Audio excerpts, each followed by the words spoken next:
Welcome back. तो आज के वीडियो में जो हम यूनिट को स्टार्ट करने वाले हैं वो है हमारी मैक्रो इकोनॉमिक्स का unit 2 money and banking. Money chapter हम ऑलरेडी कर चुके हैं, डिस्कस वीडियो में अपलोड भी हो चुकी है, लेकिन बहुत ही कम अभी तक बच्चे आई थिंक आगे आप मैसेज को शेयर और स्प्रेड नहीं कर रहे हो। यार थोड़ा करो, तभी पता चलेगा कि आप लोग पढ़ रहे हो कि नहीं पढ़ रहे हो। मेरे तक तभी वो आपकी आउटपुट आएगी।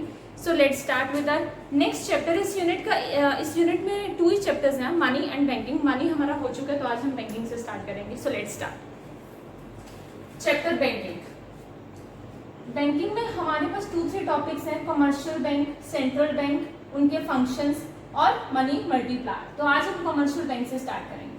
Commercial bank, it is an institution which performs the functions of accepting deposit. Banks क्या करते हैं बेसिकली? कमर्शियल बैंक्स, एसबीआई हो गया, पंजाब नेशनल बैंक हो गया, ये सारे कमर्शियल बैंक्स हैं। तो ये क्या करते हैं? आपसे डिपॉजिट्स लेते हैं, granting loans means loans provide करते हैं हमें, हाउस लोन प्रोवाइड करते हैं, कार लोन प्रोवाइड करते हैं और एजुकेशनल लोन्स प्रोवाइड करते हैं। बहुत सारे लोन्स को एक्सेप्टिंग लोन्स भी बोला जाता है इस पॉइंट को, ग्रांटिंग लोन्स को। And making investments with the aim of earning profit. अब सोच रहे होंगे यार ये कैसे प्रॉफिट अर्न करते हैं? बैंक्स तो बहुत सारा प्रॉफिट अर्न करते हैं। अब हमारी जितनी डिपॉजिट्स होती हैं हम अपनी बैंक में उसको जाके डिपॉजिट करवा आते हैं।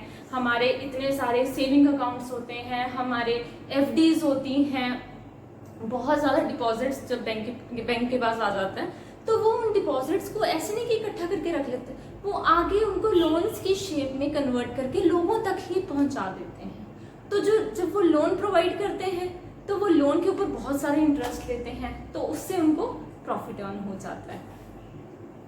कमर्शियल बैंक्स के कुछ फंक्शंस हैं और उसके 2 मेन फंक्शंस हैं, प्राइमरी एंड सेकेंडरी। अब प्राइमरी के अंदर हमारे 2 पॉइंट्स आते हैं, एक्सेप्टिंग डिपॉजिट, जो कि ऑलरेडी मैंने आपको ऊपर बताया कि डिपॉजिट्स को वो एक्सेप्ट करता है, एंड एडवांसिंग ऑफ लोन्स।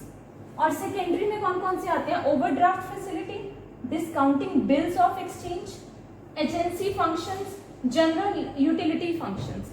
अब हम टर्न बाय टर्न इनको एक्सप्लेन करेंगे। अब सबसे पहले हम प्राइमरी के एक्सेप्टिंग डिपॉजिट पे आ जाते हैं। फटाफट से स्क्रीनशॉट ले लो, मैं समझाती हूँ। प्राइमरी फंक्शंस के अंडर 2 पॉइंट्स थे, accepting deposit and advancing of loan. अब accepting deposit and advancing of loan को हम डिटेल में एक बार गो थ्रू करेंगे। सो एक्सेप्टिंग डिपॉजिट के अंदर 3 पॉइंट्स आते हैं। Number 1 is current account deposit और demand deposit. Second one is fixed deposit और time deposit, and third one is saving deposit. अब तीनों को हम ध्यान से समझेंगे और तीनों ही थियोरेटिकल पार्ट है। आपकी बुक में बहुत अच्छे से एक्सप्लेनेशन दे दी गई हुई है, लेकिन यहाँ पर मैं आपको इंपॉर्टेंट पॉइंट सारे बता दूंगी। सो करंट अकाउंट डिपॉजिट और डिमांड डिपॉजिट में आपको सबसे पहले मैं एक पॉइंट बता दूंगी, करंट अकाउंट हमेशा ही बिजनेस फर्म्स को दिया जाता है, मीन्स बिजनेसमैन को दिया जाता है जो डेली के डेली ट्रांजेक्शन्स करते हैं। They are checkable deposit, means इनको चेक फैसिलिटी दी जाती है। They do not carry any interest, इनको कोई भी इंटरेस्ट नहीं दिया जाता इनके अमाउंट के ऊपर। इवन बैंक इनसे इंटरेस्ट लेता है क्योंकि वो उनको ये फैसिलिटी दे रहा है कि जितनी बार चाहे वो ट्रांजेक्शन्स कर सकते हैं परफॉर्म, मीन्स एक ही दिन में वो जितनी बार चाहे डिपॉजिट करवाएं और जितनी बार चाहे विड्रॉ करवाएं। And the third one is the depositor can make any number of transactions for deposit और विड्रॉल ऑफ मनी, मीन्स जितनी बार चाहो आप बैंक में जाके अपने अमाउंट को डिपॉजिट करवा सकते हो और विड्रॉ करवा सकते हो। लेकिन फिक्स्ड डिपॉजिट और टाइम डिपॉजिट, एफडीज के नाम आप लोगों ने सुने होंगे। ये पेरेंट्स यूजुअली अपने बच्चों की एजुकेशन के लिए लेते हैं, अपनी गर्ल चाइल्ड की मैरिज के लिए एफडीज करवाते हैं ताकि उस वक्त उनके पास लमसम अमाउंट एक पड़ा हो ऑलरेडी। तो they are non checkable deposit, इसका कोई चेक नहीं होता है, इसका एक ही होता है, दे कैरी इंटरेस्ट, और इस पे इंटरेस्ट बहुत अच्छा लगता है। जैसे कई करवा देते हैं 1 ईयर की एफडी, कई 2 ईयर की, कई 5 ईयर्स की, कई 10 ईयर्स की करवा देते हैं कि आज हमारा बच्चा अगर 10 ईयर्स का है तो अगले 10 ईयर्स बाद वो 20 ईयर्स का होगा तो उसकी एजुकेशन के लिए हम एफडी करवा देते हैं। दे मेक ओनली 2 ट्रांजेक्शंस, मैंने पहले भी बोला था इसमें कोई भी चेक फैसिलिटी नहीं होती है कि हाँ जब चाहो अपनी एफडी को चेक में कन्वर्ट कर दो या आप उसको जब चाहो विड्रॉल करवा सकते हो, no. They make only 2 transactions, deposit and withdrawal. One more thing, आप इसको जैसे आज डिपॉजिट करवाई मैंने अपनी एफडी अपने नाम की ले ली, लेकिन हाँ मैं उसको विड्रॉ करवा सकती हूँ, लेकिन उसमें मुझे फिर उस हिसाब का इंटरेस्ट नहीं मिलेगा।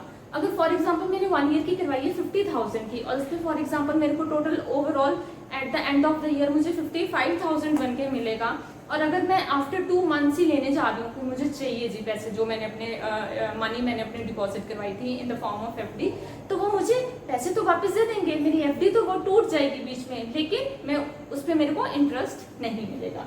And the third one is saving deposit, जो हमारे सारे पेरेंट्स ही यूज करते हैं saving account. The depositor are given cheque facility, ये सिंपल होता है, चेक फैसिलिटी इसमें देते हैं। They carry ROI means rate of interest, आपने पूरा वर्ड लिखना है, मेरे पास स्पेस कम थी, तो rate of interest less than rate on fixed deposit. Saving account में भी बहुत अच्छा इंटरेस्ट हमें मिलता है, लेकिन इतना नहीं मिलता जितना एफडी पे मिलता है, मीन्स फिक्स्ड डिपॉजिट में मिलता है। तो ये तीनों आपको क्लियर है। अब इसके अगले पॉइंट पे चलते हैं, प्राइमरी फंक्शन के, एडवांसिंग ऑफ लोन। इसके भी 3 पॉइंट्स हैं, cash credit, demand loan and short term loan. तो कैश क्रेडिट में क्या है, it refers to a loan given to the borrower against his current assets like shares, stocks etcetera. अब आप सोचोगे कि ये ऐसा क्यों, कैश क्रेडिट की उसी को क्यों देना कि जिसके पास शेयर्स हों या स्टॉक्स हों, उसको क्यों नहीं देना कि अगर फॉर एग्जांपल कोई लैंड रखने जा रहा है, तो नहीं, ये उसी बोरोअर को मिलेगी जिसके पास करंट एसेट पड़ी होगी। करंट एसेट्स में कौन कौन से आते हैं, अकाउंट्स के बच्चों यार आप लोग तो पता होगा कि करंट एसेट्स में कौन कौन सी चीज आती हैं, हमारे शेयर्स आते हैं, हमारे बॉन्ड्स आते हैं, हमारे स्टॉक्स आते हैं, यही हमारी करंट एसेट्स होती हैं एक बिजनेसमैन की। तो सेकंड पॉइंट है demand loan, it refer to those loans which can be recalled on demand by the bank at any time. ये बैंक कभी भी इसको रिकॉल कर सकता है किसी भी वक्त, कोई ऐसा पर्टिकुलर टाइम नहीं है कि हाँ जी आज ही मैंने करना है।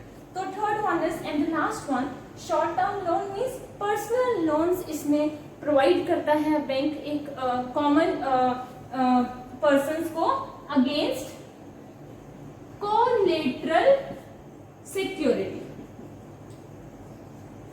वो सिक्योरिटी फॉर एग्जांपल जैसे मेरा घर हो गया, मेरी कोई प्रॉपर्टी है, उसको मैंने मेरा मतलब मेरी शॉप है, अभी मैं उसको यूज नहीं करती हूँ लेकिन उसको मैंने गिरवी रख के लोन ले लिया।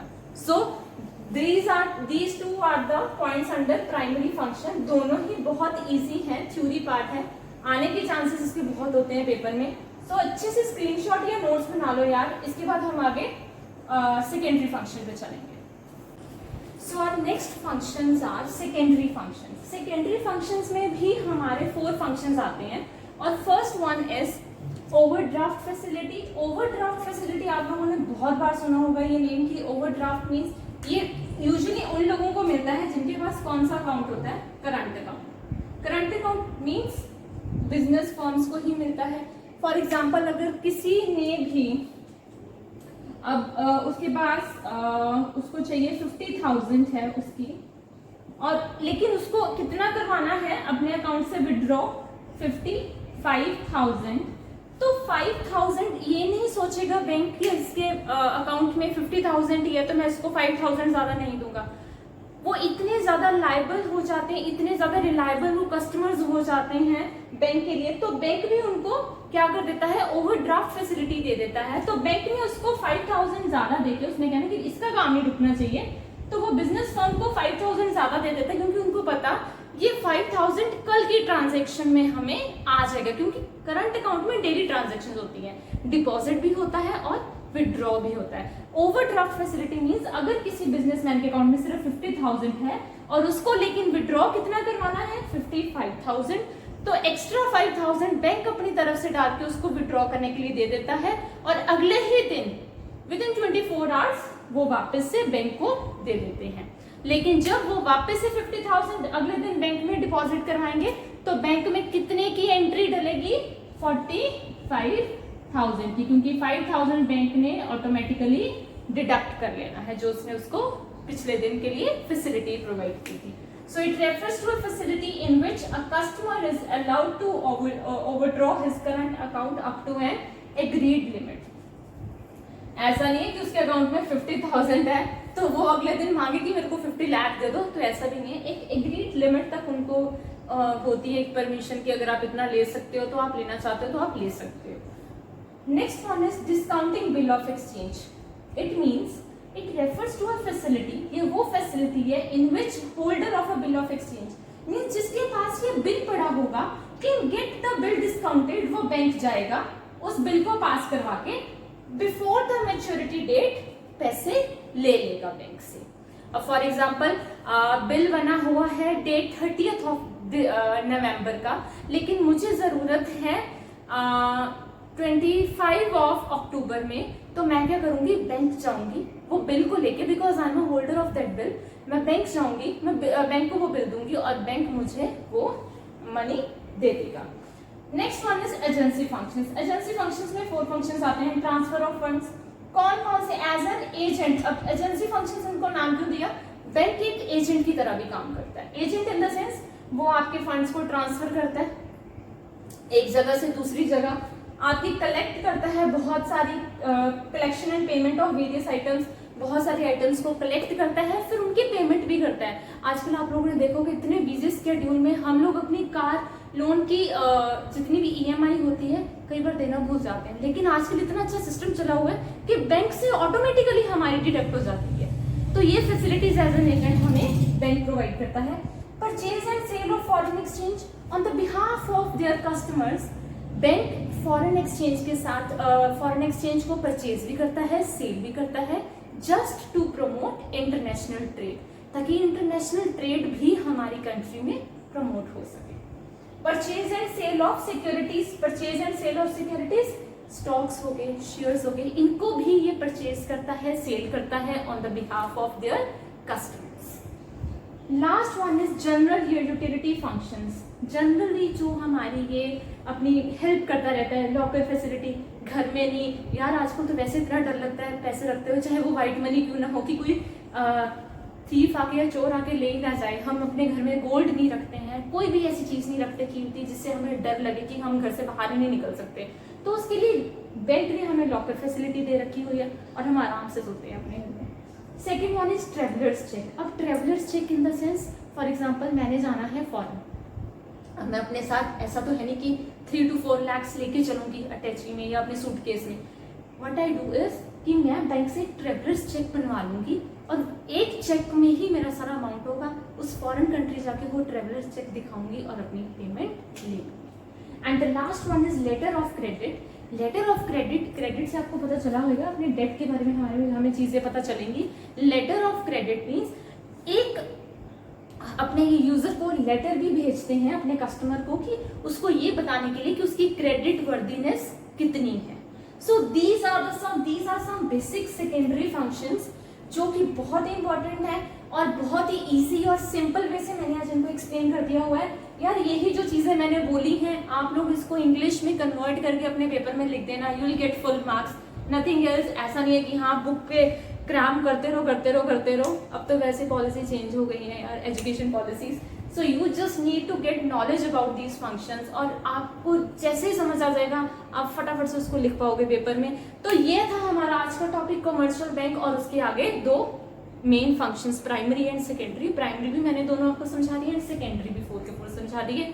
सो आज की वीडियो मैं यही खत्म करूंगी और अगली वीडियो में हम इसका आगे के पार्ट्स करेंगे। तब तक के लिए जिन्होंने चैनल को अभी तक सब्सक्राइब नहीं किया सब्सक्राइब करो, ये मैसेज को स्प्रेड करो ज़्यादा से ज़्यादा ताकि मुझे भी मोटिवेशन मिले और मैं और अच्छी वीडियोस आपके लिए बना सकूं। आगे इंडियन इकोनॉमी भी हमने करनी है, बिजनेस स्टडीज़ भी हमने करनी है और 11th स्टैंडर्ड के स्टूडेंट्स की थोड़ी सी क्वेरीज आ रही हैं, आपके लिए भी मैं वीडियोज़ जल्द ही अपलोड कर दूंगी। Till then bye bye, take care.